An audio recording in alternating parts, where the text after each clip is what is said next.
मुझे बहुत अच्छा लगा आज वोट डालकर। हमें 70 सालों तक किसी ने पूछा नहीं था। आज 2014 के बाद हमें नागरिकता भी मिली है और वोट डालने का हक भी मिला।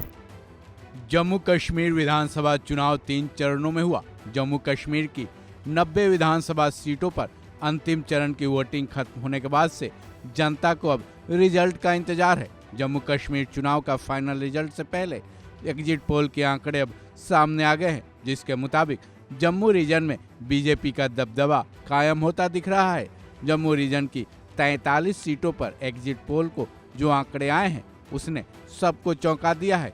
आज तक और सी वोटर के एग्जिट पोल के आंकड़ों के मुताबिक जम्मू रीजन से बीजेपी को बढ़त मिलती दिख रही है। आज तक और सी वोटर के एग्जिट पोल में बीजेपी को 43 में से 27 से 31 सीट मिलता हुआ दिखाया गया है। वहीं जम्मू कश्मीर की प्रादेशिक पार्टियां नेशनल कॉन्फ्रेंस और पीडीपी के भी एग्जिट पोल के मुताबिक रिजल्ट आ गए हैं। जम्मू रीजन में इंडिया गठबंधन को आज तक और सी वोटर के एग्जिट पोल में मजबूत बताया जा रहा है। जम्मू रीजन से इंडिया गठबंधन की नेशनल कॉन्फ्रेंस और कांग्रेस को एग्जिट पोल में 11 से 15 सीटें मिलते हुए दिखाए गए हैं।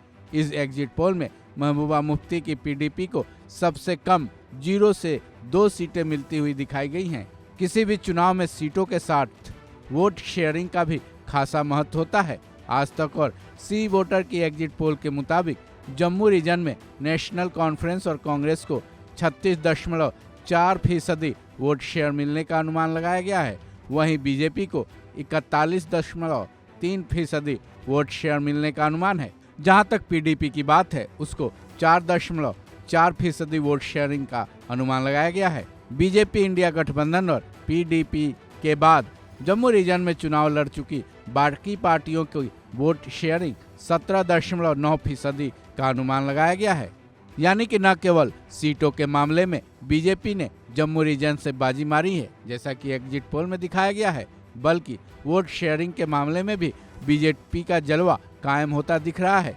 लेकिन यहाँ एक बात साफ कर दें कि ये महज एग्जिट पोल के आंकड़े हैं। इसकी पूरी तरह से सही होने के चांस कभी बन भी जाते हैं और कई बार एग्जिट पोल पूरी तरह से फेल भी हो जाते हैं। लेकिन अगर एग्जिट पोल सटीक बैठ गया तो बीजेपी के वारे न्यारे हो जाएंगे। फिर भी कश्मीर रीजन यानी घाटी में बीजेपी को कई चुनौतियों का सामना करना पड़ सकता है, क्योंकि दूसरी तरफ घाटी में बीजेपी न केवल कमजोर नजर आती है, बल्कि सीटों और वोट शेयरिंग के मामले में भी वो हमेशा पीछे ही रही है। क्योंकि अगर जम्मू रीजन को छोड़कर कश्मीर रीजन के बाकी 47 सीटों की बात करें तो वहां नेशनल कॉन्फ्रेंस और कांग्रेस वाली इंडिया गठबंधन ज़्यादा मजबूत रहती है। साथ ही कश्मीर रीजन में महबूबा मुफ्ती की पीडीपी का अच्छा खासा मौजूदगी रहा है। ऐसे में जम्मू कश्मीर चुनाव में बीजेपी के लिए जनता ने हरी झंडी दिखा दी है। लेकिन एग्जिट पोल से ऊपर उठकर बात करें तो असली आंकड़े 8 अक्टूबर को चुनाव आयोग की तरफ से मतगणना के जरिए आएंगे। तभी मालूम चल पाएगा कि किस पार्टी का दबदबा कहां बना। इस खबर में बस इतना ही। बाकी अपडेट्स के लिए जुड़े रहें वन इंडिया हिंदी के साथ।